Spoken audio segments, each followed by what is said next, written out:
Hello, internet friends. I am Sixy and I have a guide rearing its head for you today. Get it? This is a guide for Attumen the Huntsman in Lower Karazhan. If you like this guide, please consider subscribing. I am trying to get this channel to 1,000 subscribers. If you do sub, thank you so much. Let's jump in. This encounter has two distinct phases. One where you directly fight Midnight, Attumen's horse, and one where you fight Attumen themselves. Midnight has two abilities, Intangible Presence and Mighty Stomp. Intangible Presence is also cast in the other phase and will be the focus of this video, so we will go over that in a moment. Mighty Stomp does area of effect damage or AoE damage to the entire party, and if you are hit while casting an ability, it will silence you for 4 seconds. The AoE damage of this ability hits pretty hard, so healers, be ready. And everyone should consider using a defensive if they're low on health. Once Midnight hits 50%, Attumen will dismount from Midnight and you will fight them directly. You will not be able to damage Midnight during this phase, and the horse will slowly gain health until it reaches 100%. At 100%, Attumen will remount his horse, so do as much damage to Attumen as possible while they are dismounted. This is where you will want to Bloodlust. While dismounted, Attumen will repeatedly cast Spectral Charge, which will summon a bunch of ghost midnights that charge across the encounter space in a line formation. These lines will have a small place for you to walk through. If you are hit, you will take moderate to heavy damage. During this phase, Midnight will also cast Mazer.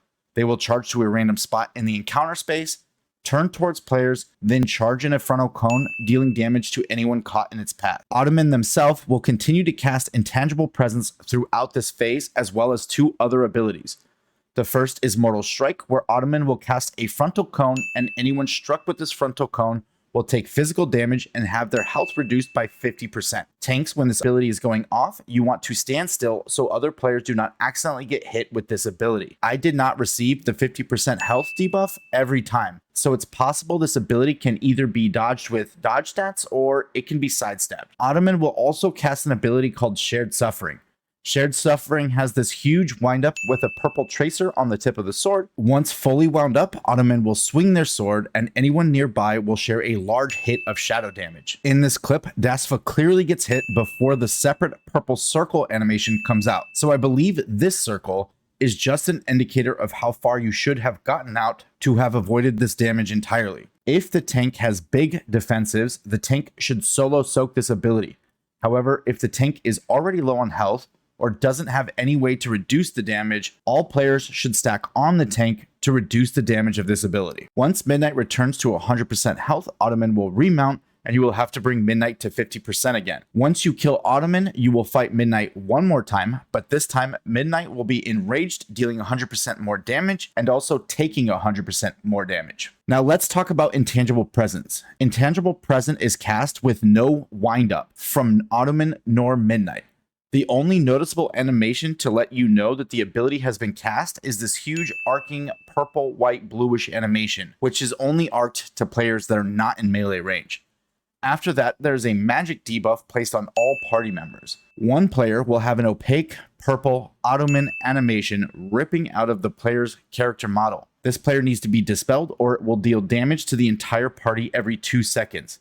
This damage is brutal, so this needs to be dispelled as soon as possible. However, if the wrong target is dispelled, the entire party will blow up, effectively being one-shot. I want to show you this animation from a couple of angles so that players using different camera angles will be able to correctly identify the right player that needs to be dispelled. From overhead, this ability is very hard to see. In this small clip, you can see that Beck has this purple opaque animation coming from him every time his character does a big swing animation. In this clip, where my camera is a little bit closer to the ground, you can see wisp of a purple opaque person coming out of me as I run out of the room, but the overall surface area of the animation is a bit larger. Now, the best camera angle to view this is actually dead, but also you can lower your camera angle and get nearly the same results. In this clip where I am dead, you can clearly see the spectral ghost coming out of Haban, which indicates that Haban is the person that needs to be dispelled. Now, once you have mastered the art of identifying the correct player to dispel, this encounter is basically on lock. All you have to do is avoid shit and it's an easy win. I hope you found this guide useful. If you did, please consider dropping it a like. Good luck out there in Season 4 and I'll see you on the streets. Peace.